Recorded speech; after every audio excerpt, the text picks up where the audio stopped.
why are we doing this hat thing? Well, I think it looks good. We have to get in the spirit to some of your favorite episodes. Mark and Reese. Because he was drinking whiskey on the show.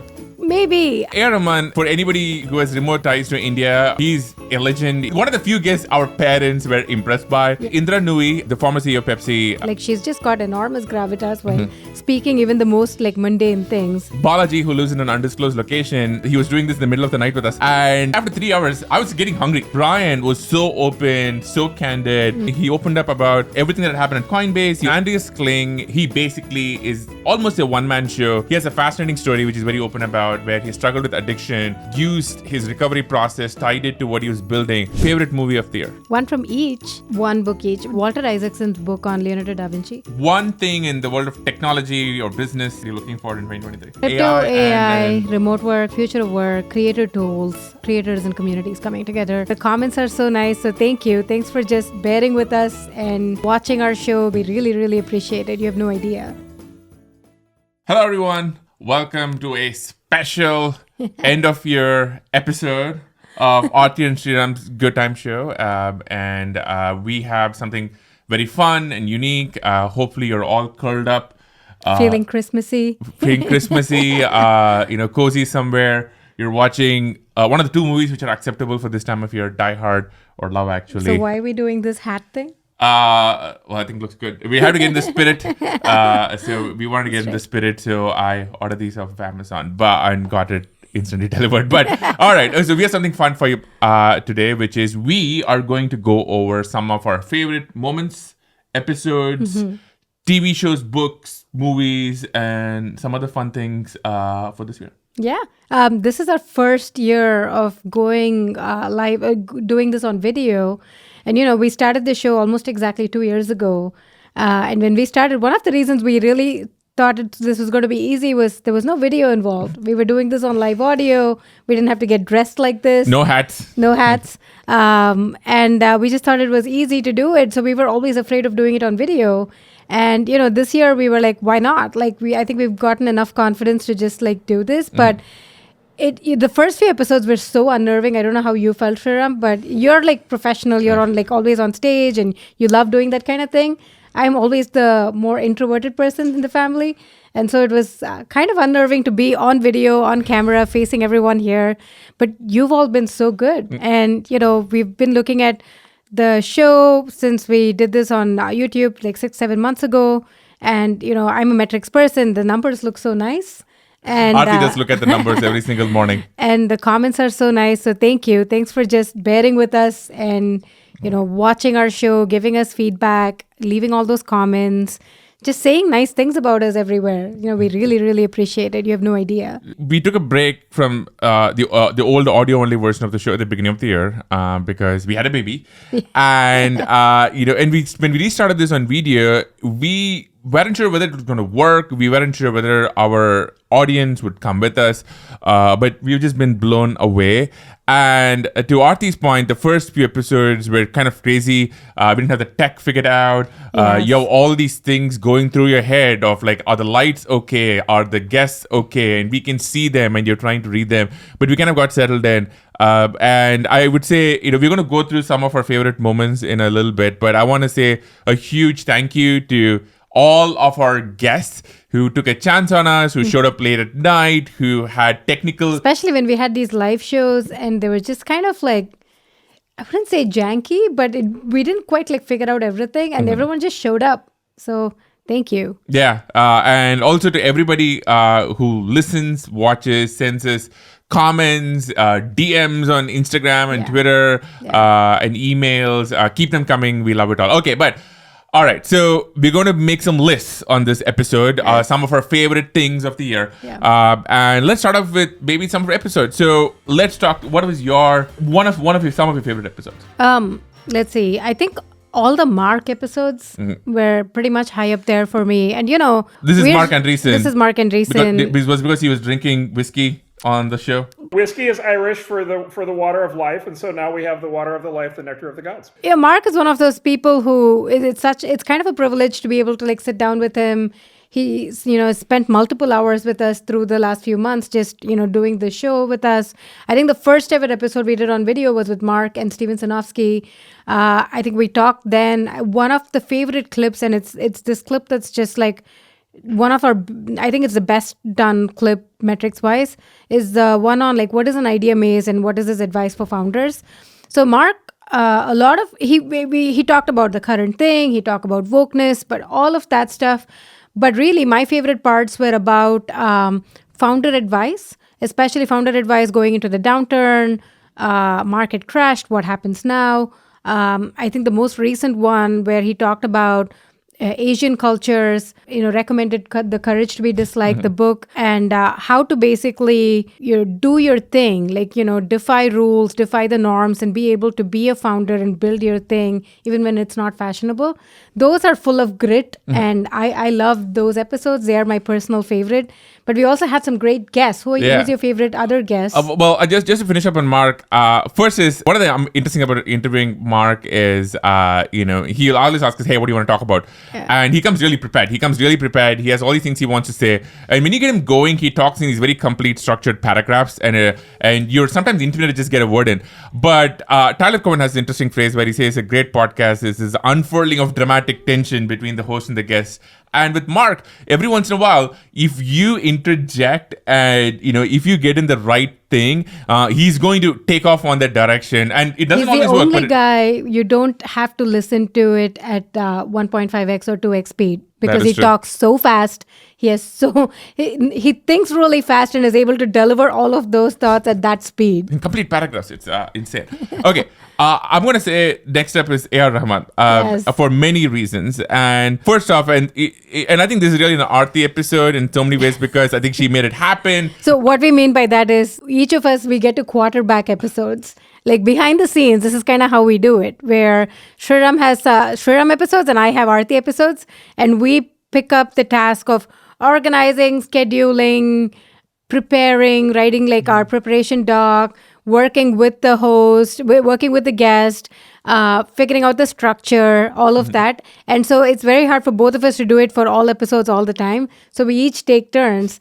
So the Rahman one was my episode. I think, first of all, the introduction came from Shankar, who is many years my senior in college, and we kept in touch. And he's in the interview too, if you've seen it. But A.R. Rahman, who is he? Well, A.R. Rahman, for anybody who has remote ties to India or even otherwise, he's a legend. He is probably one of the most well-known, successful music composers, well-known for making some of the most resonant, inspiring music in movies and otherwise for over 30 years now. For folks in the US, you might know him for winning the Oscar for working on Slumdog Millionaire and a bunch of other movies. But in India, he's really an icon. And this is really a childhood idol of ours. This is somebody who was the soundtrack to our childhood. This is somebody who has hundreds of millions of fans. This is somebody, one of the few guests our parents were impressed by when we got him. And, it's really hard not to get starstruck when you're with him. And there was a whole process. This was a long time in the making, over a year. And Aarthi managed to get this happen. And shout out to Shankar who helped us get it. And we really want to go all out for this episode. So we had a crew. A.R. Rahman was in Oakland doing a concert. So we went out to the hotel he was staying at, took over a room. And and when he walked in, we were just kind of starstruck. We were like, it was like watching somebody who's a childhood idol just in person. But he came to play. He came to play. He was very humble, very grounded. Just walked into the hotel room, sat down next to us, and Sriram and I were just speechless, which does not happen often for Sriram. And, he's the Mozart of Madras, and that's the city we grew up in. So this is a really, really big deal. Like, we all grew up listening to his music every single day. I think this year my Spotify number one artist is Rahman. And so, it's just, you can't overstate how important this interview was and how important it was for us to not mess it up, because I think there was a lot of just responsibility from our friends, family to just make this successful. And it was. And he was, very kind, gave, I think, over 2 hours of his time. He was late for another dinner and he just continued to sit with us and just talk. He talked about, we had a very, I think a lot of comments captured this too in the episode. We covered a different aspect or different side of Rahman. We are not deep into, we're not musicians. And so instead of just covering like, movies, music, just that alone. We also asked him about technology. He had taken an AI course and we talked about that. We talked about, his interest in music gadgets and technologies there.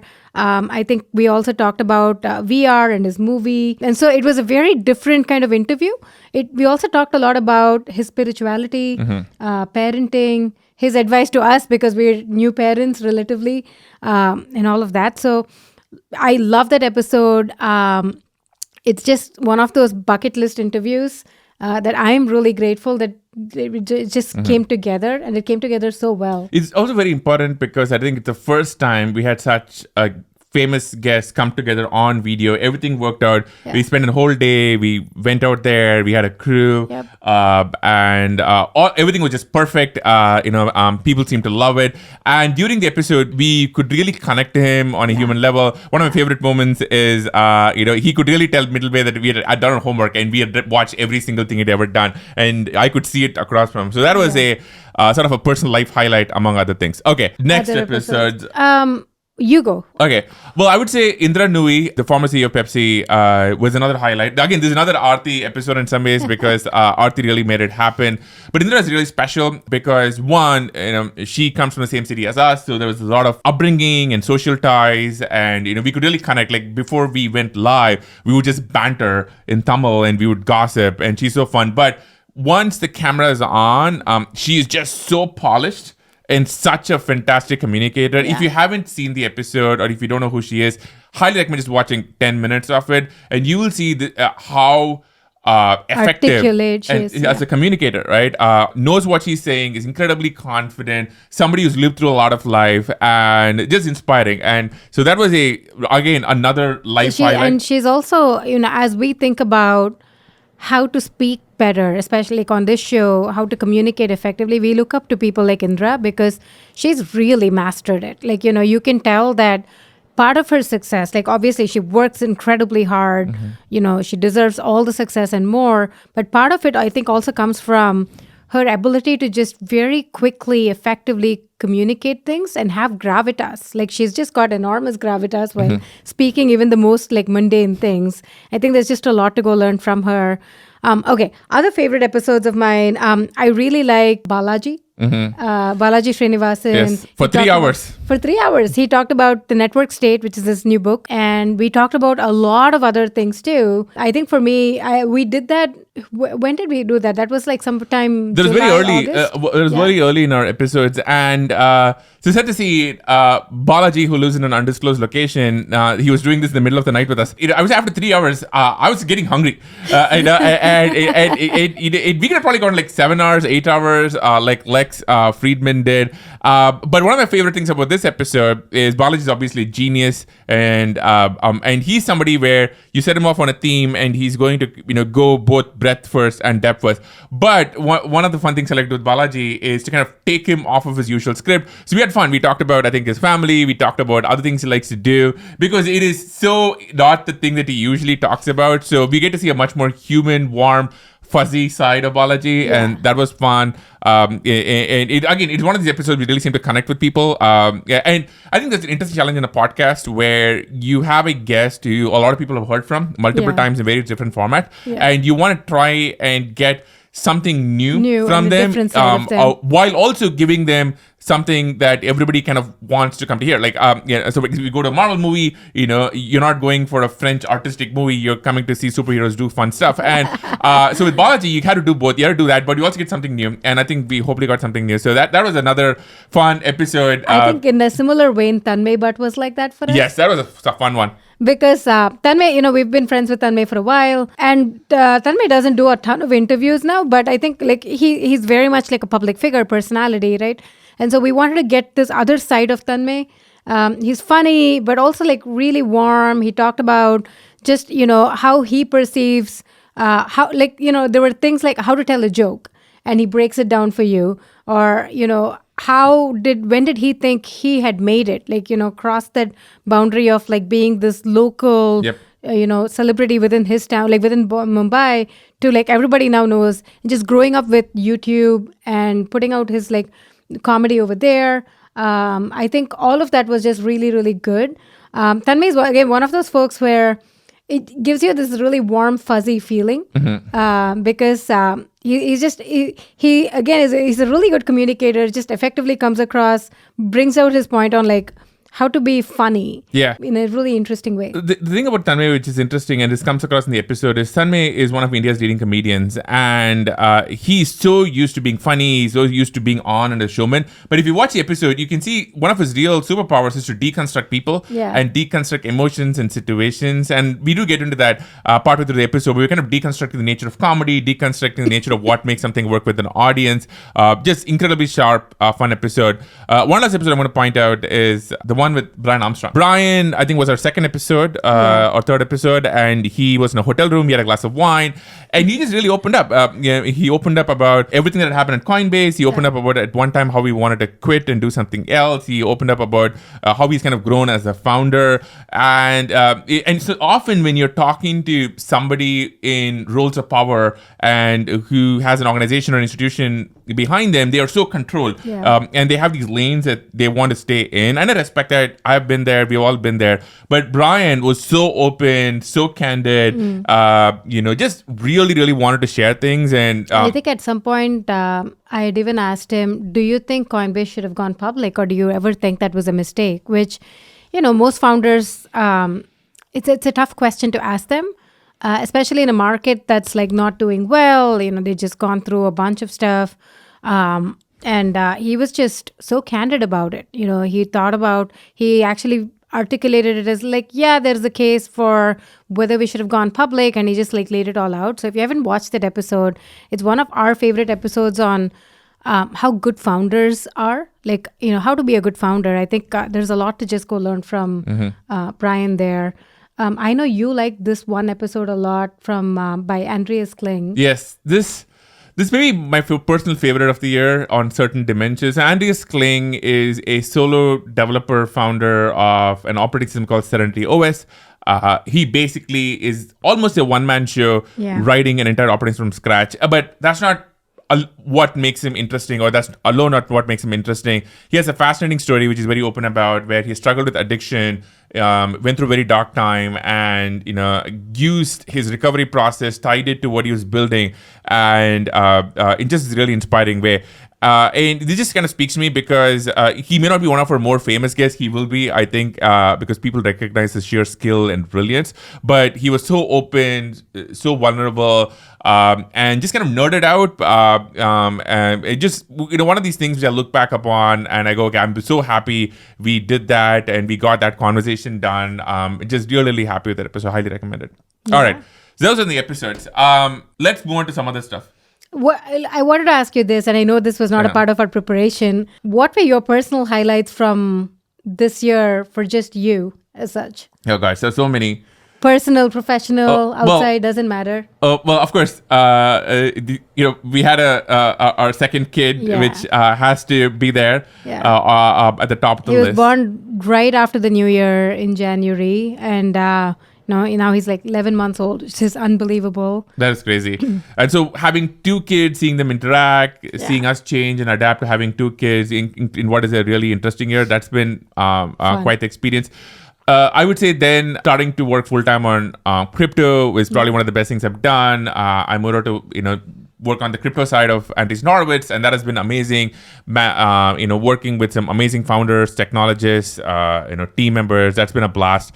And I think the third part is really this on multiple levels, because we always wanted to work on a project together and we couldn't really figure it out. And we had the audio version, and I think in some ways a break helped us because we could be like, okay, that was great. How do we take it further? How do we make it bigger? And this has already opened up so many different avenues, but mostly it's kind of a creative outlet. It's something you get to do outside of kids and outside of your day job. It really aligns with our day jobs, which is great, and aligns with what we want to do. It's also just an excuse to meet fun people. Yeah, the number of people who've come to us, either like on the streets, which is bizarre. Like it tells you also about like the San Francisco founder culture, but also just outside. Like I think in the airports, online, just people reach out and be like, I know you from the show.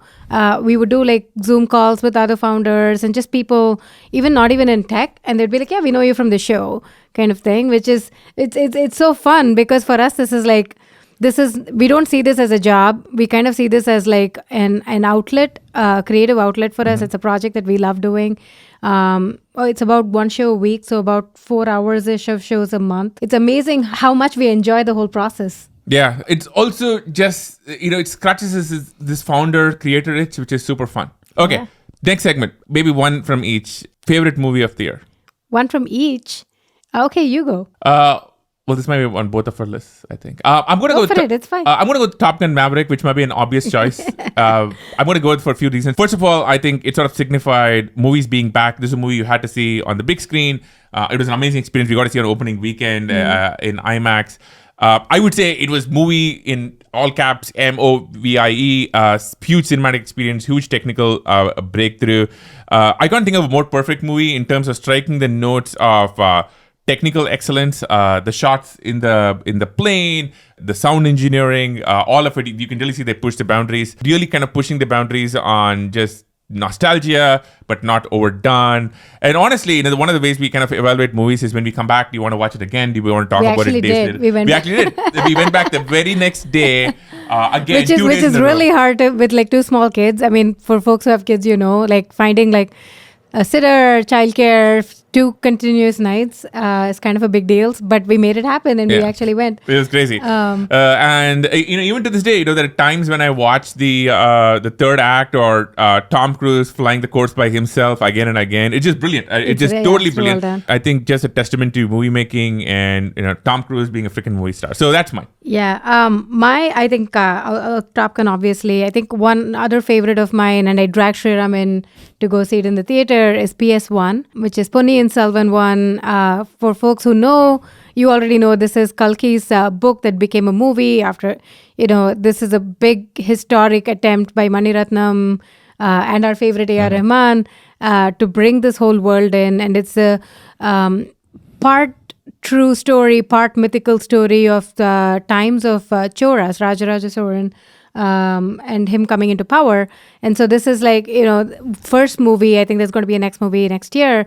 I'd read the first book as a teenager, and then the rest of the books through college. And it had left a deep impression in me on, man, wouldn't it be nice to see this as a movie? And I think a lot of people kind of grew up at the same time as me, having this very similar vision. And to go see it in the big screens, I remember telling Sriram, this is my Marvel movie of the year, because it was so epic. It was just big budget, really well done, A-list actors, movie stars, just like this real star power movie. And the first song shows up. And it's also, the interesting thing is it stayed pretty close to the book. Which is awesome to most times they just adapt it and it doesn't resemble the book much. It like kind of deviates away, but so much fun. It was so great. I love the movie. It was really enjoyable to watch. So that is like, I think one of my favorite movies of the year. I think there are 2 others. Honorable mentions. Honorable mentions. Bullet Train was one, I think. Oh, that's a surprise. Yeah. I think Bullet Train was we didn't think it was going to be the movie that it ended up being when we started watching it. I guess is like one way to put it. It was this very fun Japanese movie meets Tarantino, I guess. With Very like, comic book. yeah, exactly. And it just felt really fun and really lightweight. So we really enjoyed it. I think the most recent one we saw was Tar. Yeah, Tar was spectacular. I do think Star and Top Gun Maverick have one interesting theme in common, which I think they're both about excellence. Yeah. Top Gun Maverick, and there's been a lot made about Top Gun and space in the culture wars. But I do think at one end it was like, hey, a bunch of people who are just really, really good at what they're doing, pushing boundaries. And Tar, incredibly different genre. I think Kate Blanchett is up there with Michelle Yeoh, for winning an Academy Award for Best Actress. But I do think there's something about pushing yourself to the boundaries of excellence and what it takes, which is common. But Tar, again, we watched it last few days ago. We've been talking about it. I think the first scene opened up and we were like, I'm not sure. Like we don't really understand that whole world of like opera music and just concert performances and stuff really well. So when it started out, we were like, I don't know, this might not be for us. This might be too like frou-frou for us. And then like first scene breaks out, second scene breaks out, and we're like, this is really good. They really bring it very quickly. And if any of you watched our, we'll not discuss it. We've been discussing it quite a bit. One more movie, I think, Everything Everywhere All at Once. Oh my God, yeah. It is really hard to talk about the multiverse or parallel timelines or simulations in any way without sounding like you're repeating yourself, without sounding derivative. This is a theme which has been done in a million movies. I mean, even this year there were 2 movies like this and Doctor Strange, which both tackle the billions of books.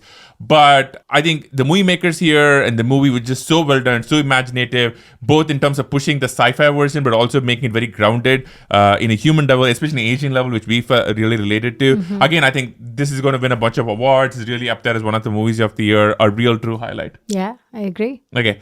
All right. 1 book each of the year. 1 book each. The one that this is not a book that released this year, but it's kind of made an impression on me. Is the Walter Isaacson's book on Leonardo da Vinci. And it's a pretty big book. I've been like reading it through or listening to it through Audible through my runs. I love it. It's just, and a lot of it you don't really know what exactly Da Vinci was thinking. Obviously there's like a whole diary of notes and stuff, but just how incredibly creative he was. And not to state the obvious, just being able to be really good at multiple professions at the same time and coming out of nothing, coming out of like basic poverty as such, and being able to like, not a legitimate son and coming out of that world to just kind of being the A-lister, the star player in the art scene it's just phenomenal. Like it's like this slow rise of who is this guy Da Vinci and how is he so prolific, and just people commissioning him for like different works of art. If you haven't read the book, it's worth a read. I thought it was really inspiring. I like books like these, which are like, slow moving biographies of famous people, because you kind of sort of like get into their worlds and understand their motivations a little bit. So I thought that was great. What's your pick? Yeah, you've read a lot more books than I have. Well, I have a whole system, which is like I stack books around my table and I'm just gonna grab one. I'm gonna pick one. So there's a funny story. So I think we were in the theaters for Top Gun Maverick, and there was a trailer which played for Christopher Nolan's upcoming movie on Robert Oppenheimer, who's the father of the atomic bomb. And I Googled it later. I found out that it was based on a book called American Prometheus, The Triumph and Tragedy of J. Robert Oppenheimer by Kai Bird and Martin Sherwin. And I'd heard of it, never read it, and it was amazing. And I think it's amazing on a few levels. All of us had kind of heard of Oppenheimer, but he's such a fascinating person. He's flawed, he's brilliant, he's difficult to work with, but when called upon, delivered greatness, and then has sort of a tragic kind of betrayal and story after the atomic bomb. And it's just like a fascinating story. It's very well told. So I think I highly recommend that. It actually set me on a path to just reading a lot more about the history of nuclear energy, atomic weapons. Highly recommend also The Making of the Atomic Bomb by Robert Rhodes, which is also a classic close. But the Robert Oppenheimer book is fantastic because of the human drama between him, General Graves, and I think soon to be a fantastic Christopher Nolan movie. So I'm going to pick that as my one big book of the year. I think there are other books too. You should. You've probably read, like, I'm not even making this up, like 100 books this year. Sriram's a prolific reader. I think some other books that I really liked, Build by Tony Fiddle was really nice. That was a great book. I really enjoyed it. I also really liked Michael Dell's Play Nice But Win. Fantastic book all through his childhood and making of Dell computers. That I thought was like fantastic. Steven Sinofsky actually has a great tweet thread on the top books that he'd enjoyed reading. And he had a book himself on Substack, which we talked about in our previous episode. Yeah, Hardcore Software, which, if you are anywhere in that world of old school, early stage like Microsoft, great book and series. I think he just finished the last chapter, but really fantastic there. I think that was really good. I really liked Who's Michael Ovitz. Oh, that was a great book. That is a great book. Yeah, I'd only read it this year, and that entire world of being an agent and just entering that entire world, like how do you structure a deal and work with talents, like different talents, I think was just fantastic for me to read. I'm trying to think. There were like a bunch of other books that I'd like really enjoyed this year. I think I'm going to pick couple of other also fiction books which I think made an impression on me. A recent one, again, this is a bestseller, so a lot of people might have read it, is Seven Husbands of Evelyn Hugo by Taylor Jenkins Reid. Has so much going for it, kind of a mystery, really gets into Hollywood, old Hollywood glamour, which is the time and era which I love. Has a very satisfying ending. No, stop. It's not a spoiler, really. It's just really well done, really well architected, crafted. We also and read the editing. Marilyn Monroe book this year. That was great. Multiple Marilyn Monroe books. Yeah, that was also pretty good. And one last book I think is, again, another well-known book is on the fiction side, is The Lincoln Highway by Amar Towles. And Aarthi and I always kind of love the idea of the American road trip, and this is the quintessential road trip book. This is not really a spoiler. A couple of young people setting out on a road trip, getting lost, getting to adventures, and discovering themselves in America along the way. Very well done. Yeah. I think probably one of the books of the year. So, what were some of Mark and Jason's book recommendations that you've read? I think this year I read The Courage to be Disliked, which I thought was really interesting, especially coming from Indian culture. I think it was kind of a really interesting book to go read, because you're so used to now that we've been here for over a decade, you can kind of see the dichotomy of the two different, like the Western and the Eastern culture, on family, community, all of that. So I thought it was a really good book. I would say anybody who's been paying attention to Mark this year would probably have wound up reading two books. One is The Machiavellians, and the other is Ancient City. Ancient City, yeah.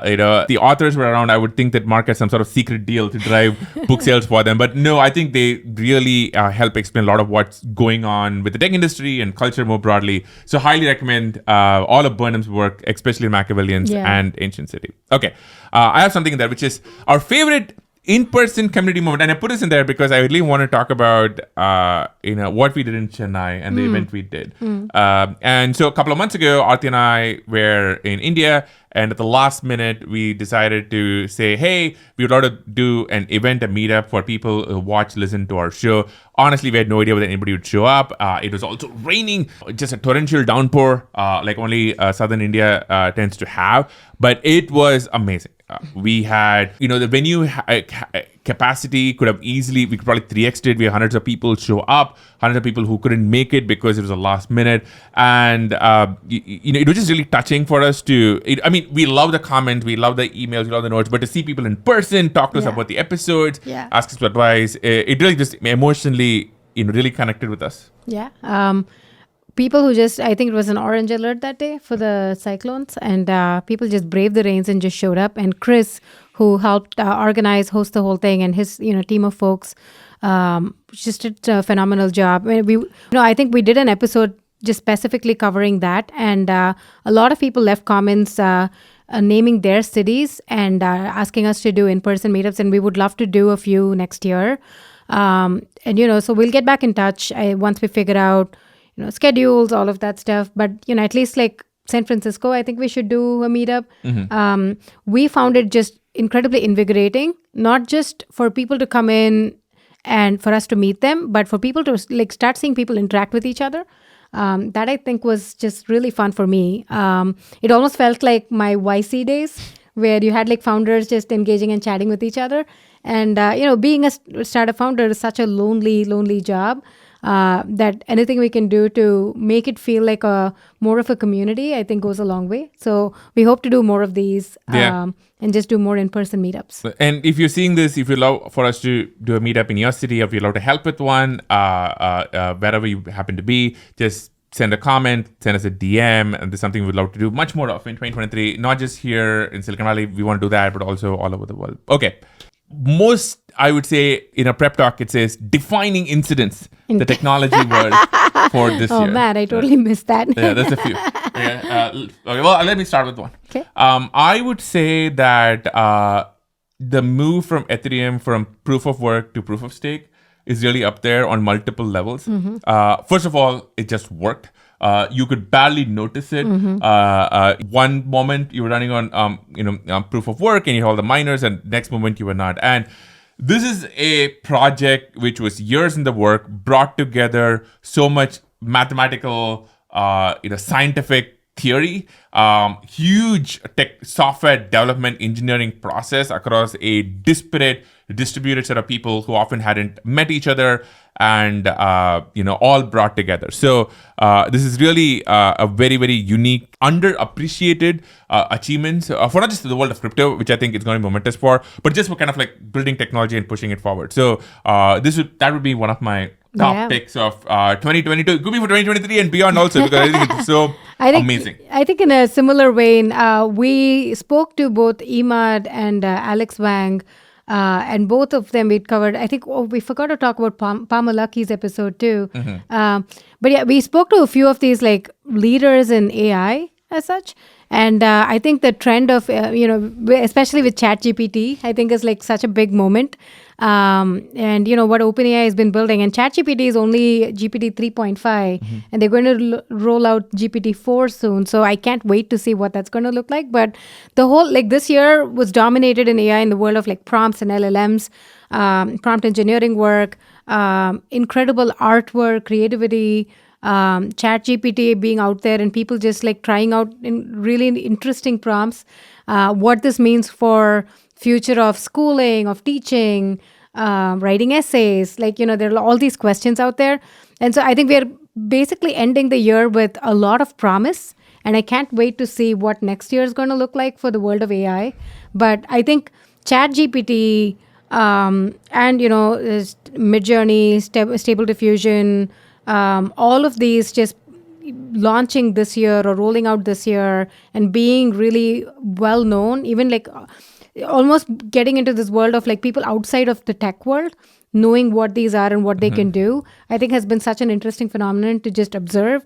And it's early, but it looks very promising. And I think the ChatGPT especially, what has been, and Stable Diffusion and DALL-E, which came out earlier in the year, seems like so much has happened. I would say it just kind of has captured people's imagination in ways which I think about the iPhone, I think about Ajax. I think there's really a few times when people have gone like, this is cool. I want to play with it, but I can also see what's possible and are just energized in a very unique way. It's only happened a few times, and I think that's there. And I think we're going to do more episodes around this and invite like some interesting people in the world of AI to come, share what they've learned and what they're building on our show. It's something that I'm really excited about. Yeah, it's going to be super fun. We have some fun guests there. Okay, I'm going to pick one last moment, and I'm going to say... I wonder what it can be. It's going to be Elon buying Twitter. And there are many, many reasons. I think this is one of the defining moments of the year. But for me, I'm going to go with... We've sort of been in a world of stasis in the world of social media and tech for quite a while on multiple levels. It seemed like the world kind of caught itself into a few large social media companies, and you kind of had a sense of how they competed, what each other's roles were. You also, I think, had a sort of agreed upon way of how tech companies should be run, how managers should work. And I think what this has done, it has totally shaken everything up. And you want to call it expanding the overton window. You want to call it like just showing people a different way as possible. But now, I think people see that, the world of social media can change, will change. I think a lot of founders and CEOs are seeing that there's a different way of running their companies that is possible. It is very early to predict like how all of this turns out, but things have been shaken up, and it's going to be very interesting to see where all this winds up going in next year, 2024. Yeah, I think so too. I think we'd both worked in different social media companies, and this is, I think for the first time, we're like people are like sitting up and like taking notice. Because like you said, I think it's just like stagnated a little bit. So we don't know what this is going to look like, what the future is going to look like. But I think Elon buying Twitter, like Elon with like no experience building social media companies, obviously has like clearly done a lot of important, interesting work in software before and hardware, landing rockets. I think Mark Andreessen says he can land rockets on his butt. And so it'll be interesting to see what happens here, what, if anything, changes in the world of Twitter specifically, but the world of social media overall. Yeah, it's not going to be boring for sure with Elon around. Okay, one last thing, which is one thing in the world of technology or business or the world of work that you're looking for in 2023. And I think we covered AI. I'm really excited to see what happens there, especially around like, what are some of the startups building interesting AI applications? I think it's going to be really fun. I think similarly in the world of crypto, now that we've had that like wave of this like buzzy, celebrity focused, like that crowd come in, see this dip, and then like kind of churn, like a bunch of them churn.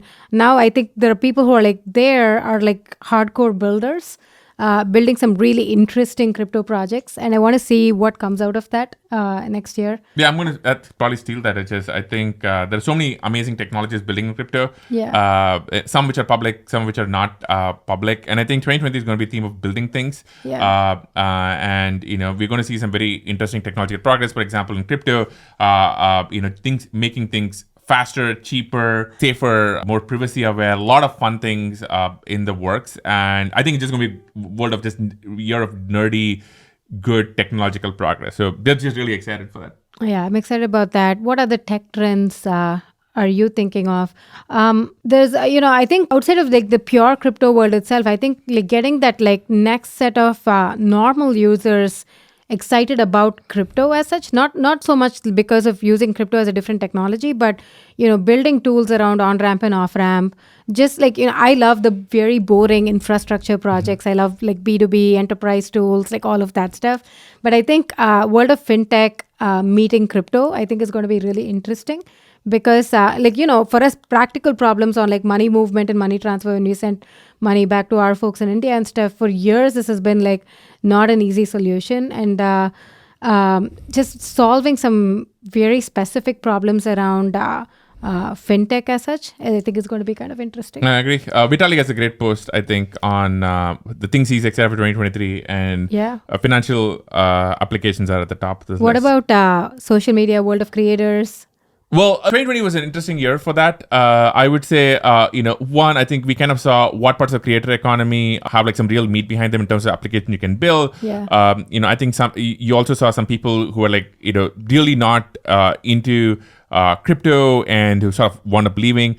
And I think 2020, I'm long-term very, very, very bullish on the idea of like creators and communities and the authentic ties that they have. In fact, part of what we do is all about that. And I think we're going to see more of this. You're going to see, different kinds of platforms. You're going to see different ways for creators to wind up connecting.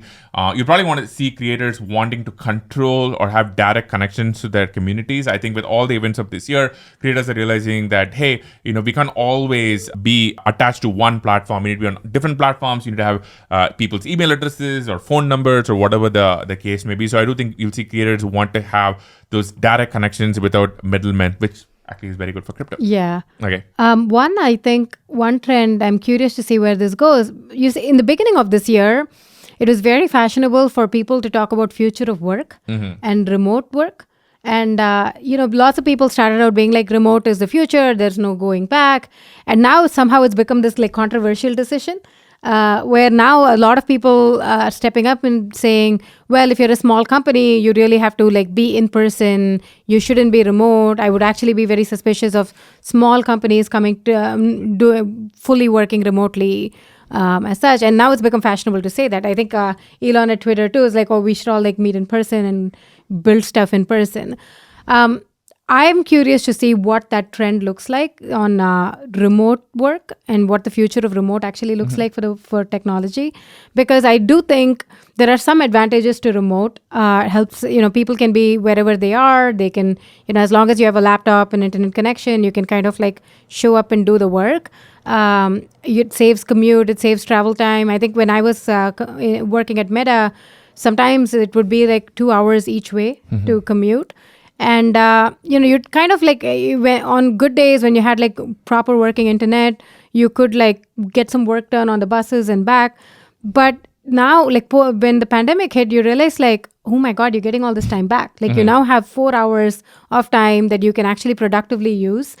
And so I'm curious, like I think for me, there were like some advantages to going fully remote. But I do see when I work with early stage founders, how interesting and important it is to like meet together. And like I miss the idea of like brainstorming and whiteboarding together in a room and just like coming up with ideas. And I think there is this level of energy that I really miss that we don't have in person. So I don't know. What do you think about future of work? I think there's going to be a schism there. I do think there are a set of companies, people who will really lean into being back in person. They're going to do really well for certain stages. I think this might be also a generational thing where there's a whole generation which has now been totally used to remote work and it doesn't want to come back. So I think a few things. One, I think for early stages, you're going to see people kind of come back to in-person experiences, the whiteboard experience.